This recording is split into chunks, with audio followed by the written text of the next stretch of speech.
Well, the Queen's just departed up Whitehall and down the Mall in her refashioned state coach after the final state opening of Parliament, of this Parliament actually, so we're into the final year of the coalition government.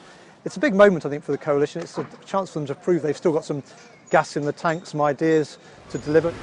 My government's legislative programme will continue to deliver on its long-term plan to build a stronger economy and a fairer society. So there are some significant bills, I think, in this Queen's speech. For example, reforms to the pension system. I think that will be the one piece of legislation that we remembered most from this package, but also some measures which I think will be welcomed by business, for example, on deregulation, putting anti-regulation body on statutory footing, new measures to encourage shale gas exploration, access for small businesses to finance. So a load of useful measures, I suppose. Coalition's last stand. But at the end of the day, this is a final session of Parliament, which effectively is only 6 months long.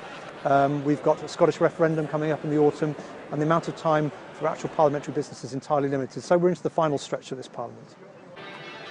Now, of course, all the focus has been on the pomp and ceremony of the Queen arriving at Westminster, but behind the scenes there's a fierce political row going on between Michael Gove, the Education Secretary, and Theresa May, the Home Secretary, about Islamic extremism and allegations, and they're only allegations of an attempt to infiltrate Birmingham schools by some Islamic groups. And that's broken out into the open in a fairly spectacular way, with both ministers blaming each other for not doing more to tackle this problem, and culminating in the extraordinary situation where the Home Secretary Theresa May has published on a government website a letter to Michael Gove in which she accuses the Department of Education of not doing more to tackle this problem at an earlier stage, and effectively asking why hasn't the DFE, the Department of Education, got a grip on the schools that it's supposed to be in charge of.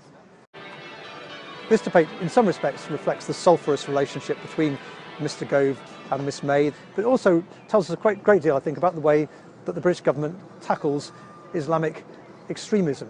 The Home Office, which is in charge of tackling fundamentalism, if you like, takes the view that unless things are really escalating and threatening to become violent, they should take a more softly approach. Michael Gove at the Department of Education, who's written a book on Islamic extremism called Celsius 7-7, thinks the Home Office should be far more aggressive at an earlier stage in tackling this issue.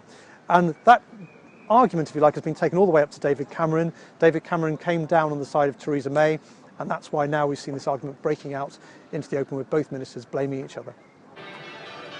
There's also a big element of power play here. Theresa May is seen by Conservative Party members as being the person they would most like to see replace David Cameron as Tory leader when he steps down, possibly sometime in the next Parliament, who knows.